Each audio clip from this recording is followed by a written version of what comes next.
ప్రభు అయిన యేసుక్రీస్తు నామంలో మీకు అందరికీ శుభములు, వందనాలు. నేను క్రీస్తు కొరకు.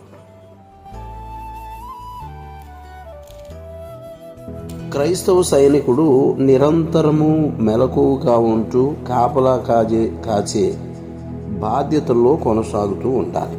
ఎందుకంటే కునుకకను నిద్రించకను ఎల్లప్పుడూ అప్రమత్తంగాను చురుగ్గాను ఉంటూ అవకాశాలను సద్వినియోగం చేసుకుని ఒక శత్రువు ఆ యొక్క క్రైస్తవుని ముందున్నాడు.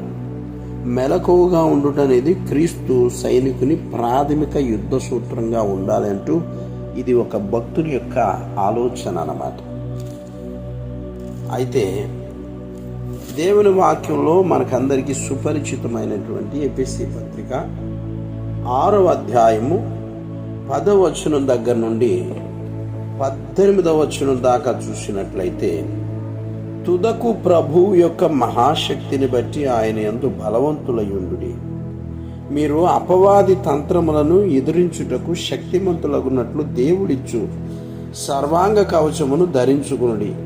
ఎలయనగా మనము పోరాడునది శరీరులతో కాదు గాని ప్రధానులతోనూ అధికారులతోనూ ప్రస్తుత అంధకార సంబంధులకు లోకనాథులతోనూ ఆకాశ మండలమందున్న దురాత్మల సమూహములతోనూ పోరాడుచున్నాము. అందుచేతను మీరు ఆపద్దినమందు వారిని ఎదిరించుటకును సమస్తమును నెరవేర్చిన వారై నిలబట్టుకును శక్తిమంతులగునట్లు దేవుడిచ్చు సర్వాంగ కవచమును ధరించుకునుడి.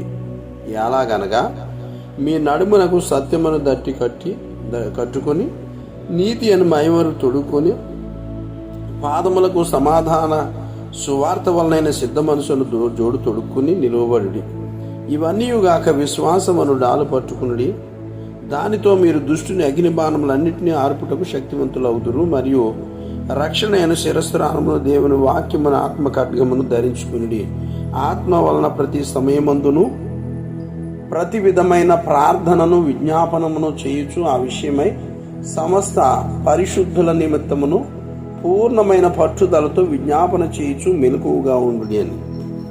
ఇందులో ఏవేవైతే చెప్పబడి ఉందో ఒక రక్షించబడే వ్యక్తికి అన్ని క్వాలిఫికేషన్లు ఉండాలి. అక్కడ ఏదో తొందరపాటుగా కొంతమంది ప్రభులోకి వచ్చి కొన్ని విషయాలు చేయగలిగి కొన్ని విషయాలు చేయలేకపోతూ ఉంటారు.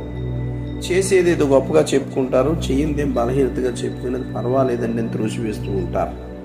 కాబట్టి అట్లా కాకుండా మనము ఒక మంచి సైనికుల్లాగా క్రైస్తవ సైనికుడు నిరంతరం మెలకుగా ఉంటూ కాపలా కాసే బాధ్యతతో కొనసాగుతూ ఉండాలనేటువంటిది మనం చాలా చాలా ఇంపార్టెంట్, చాలా అవసరం.